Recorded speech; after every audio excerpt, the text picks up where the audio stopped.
And for those areas which are too small or too intricate to take a full-size scrubber dryer, we have introduced a smaller version of the machine. This is a 35cm machine, and because of its nimbleness and its ability to go into all sorts of awkward places, we call it the Acrobat. The top part of the machine is the return tank, which is very easily removable for emptying.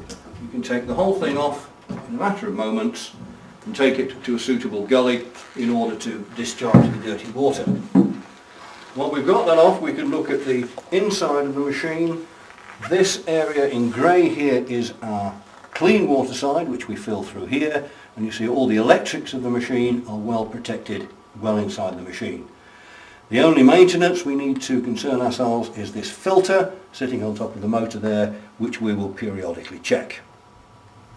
Filling the machine is again very simple. Merely remove the cap at the front and fill in the normal manner.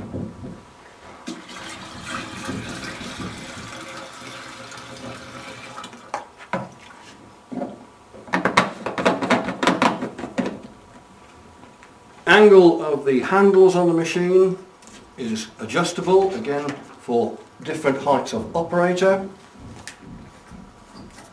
and also for storage of the machine we can pull the handles completely flat and store the machine in a small area. Adjusting the height of the handle is very good for the operator and their own health and safety, keeping their backs straight. The controls on the machine are very straightforward. At the top here we have a main on-off switch, puts power onto the machine, and this switch here is to allow the action of the suction through the squeegee. Down here we have two levers. The one on the left is the operation of the squeegee, which brings more or less pressure onto the squeegee dependent upon the surface that we're working on. And on the other side is our water control, which we can push all the way down to give full water flow, or if we are, for instance, working on a wooden floor, we can bring it back to a minimal position. That is a gravity-fed system, so we always return it to zero when we've stopped working. Change from brush to pad or vice versa. We can do it under power on the machine by flicking the pad off.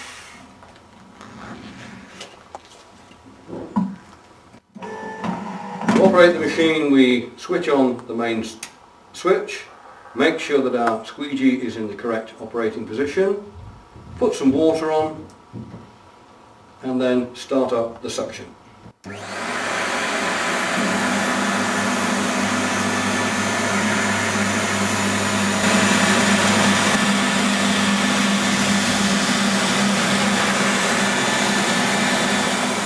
The twin machine to the Acrobat is the aptly named Acro Battery for those areas where, again, we don't want to use training cables. So we have on this machine a battery pack to give us our motive power. The controls on the top are very slightly different in that we have here a battery level indicator. So when we switch the machine on, we first just wait a moment to see that our battery light is well into the green, and we can work away quite happily.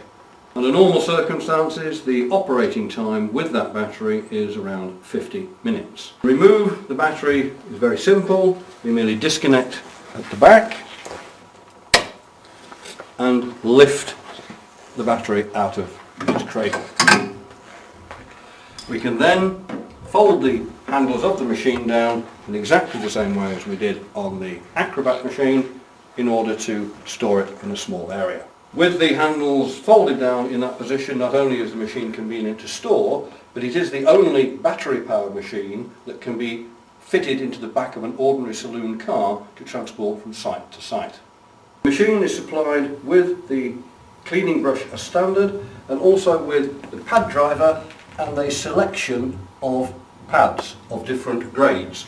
Because on this machine, which operates at 280 RPM, we can clean, we can buff, and we can indeed also strip, hence the black pad as part of the pack.